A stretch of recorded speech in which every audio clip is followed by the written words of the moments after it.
રૂક્ષ્મણી મંદિર દ્વારકાનું પુરાતન રૂક્ષ્મણી મંદિર. રાધાજી રીસ્થાન આવી ગયા હતા ને એ આ મંદિર છે.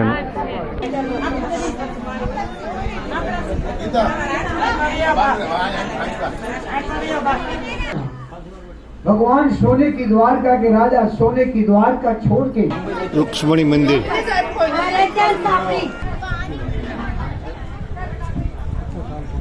રૂક્ષ્મણી મંદિર માતાજી અહીંયા રૂક્ષ્મણી જે 12 વર્ષ સુધી તપ કર્યું હતું એ મંદિર છે. દ્વારકાની બાજુમાં આવ્યું.